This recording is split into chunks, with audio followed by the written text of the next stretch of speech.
Welcome back. Pandariya विधानसभा से नवनिर्वाचित भाजपा विधायक भावना बोहरा प्रदेश कार्यालय पहुंची, जिन्होंने जी मीडिया से बातचीत में कहा कि जनता कांग्रेस से त्रस्त थी, जनता बदलाव चाहती थी। मोदी की गारंटी पर जनता ने भरोसा जताया है। पंडरिया से नवनिर्वाचित विधायक भावना बोहरा जी हमारे साथ मौजूद हैं और ये पहली बार विधायक चुन के आई हैं। पहले तो मैडम को बहुत बहुत शुभकामनाएं। मैम, आप रिश्ते में डॉक्टर रमन सिंह की भांजी भी लगती हैं, विधायक भी बन गई, अब कैसा महसूस कर रही हैं?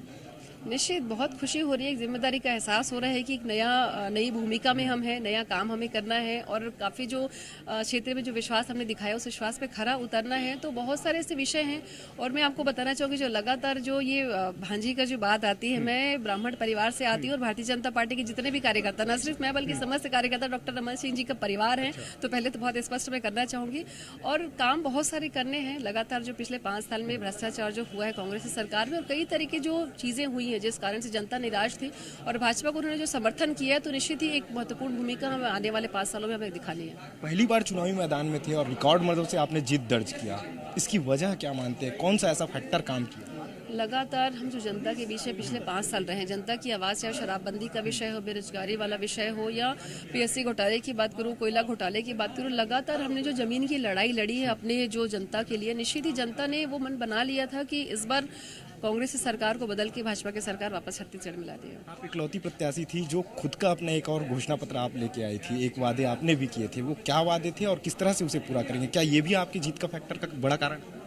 देखिए, मुझे लगता है किसी भी व्यक्ति का या राजनीति में आने का, चाहे कुछ काम करने का अपना एक विषय, अपना एक ऑब्जेक्ट होना चाहिए और वही ऑब्जेक्ट पे हमेशा मैं काम करती हूँ। मैं शुरू से जनसेवा से जुड़ी हूँ और मेरी प्राथमिकता आज भी है कि मूलभूत सुविधाओं के साथ साथ जनसेवा भी मेरा आगे जारी रहेगा। तो इसलिए मैंने क्षेत्र में मुझे लगा कि जो मैंने सर्वे कराए, जो लोगों के बीच गए, तो जो समस्याएं आई थी, तो मुझे लगा कि अपने क्षेत्र की जो ज़रूरत है उसके अकॉर्डिंग एक मैनिफेस्टो होना चाहिए। तो उसी सिलसिले में मैनिफेस्टो हमने लॉन्च किया था वहाँ पे और सबसे महत्वपूर्ण जो विषय था उसमें ये था कि हर मंडल, हम 7 मंडल है क्योंकि काफ़ी बड़ा विधानसभा है, 7 मंडल है, तो 7 मंडल में हमने विधायक कार्यालय की घोषणा की थी। तो मुझे लगता है कि हर मंडल में कार्यालय होना इससे ज़रूरी है क्योंकि अगर किसी व्यक्ति को परेशानी है तो ये ना हो कि अपने विधायक को वो ढूंढते या फ़ोन करते परेशान हो रहे हैं। तो मुझे लगता है कि जितने नज़दीकी से हम उसकी परेशानी दूर कर सकें, तो सबसे पहले प्राथमिकता यही होगी। काफ़ी सारे विषय हैं जो आने वाले समय में हमको पूरा करना है। भावना बोहरा किसे मुख्यमंत्री का चेहरा देखना चाहती है? देखिए, ये संगठन का विषय है और जिसे भी संगठन हमारे सेनापति बना करके आगे करेगी, निश्चित ही हम सब उसके साथ देंगे। तो ये थी हमारे साथ भावना बोहरा, जिनका सीधे तौर पे ये कहना है कहीं ना कहीं जीत का एक बड़ा फैक्टर जो है, जनता ने जिस तरह से, जो चाहे भ्रष्टाचार का मुद्दा हो चाहे तमाम मुद्दे हो, उनकी वजह से इन्हें आशीर्वाद दिया है और इसके साथ साथ इनका एक खुद का जो घोषणा था उसे भी जनता ने सहारा है। यही वजह है कि उन्हें भारी बहुमत के साथ जीत दर्ज की है। कैमरामैन सुनील के साथ राजेश निषाद, जी मीडिया, रायपुर।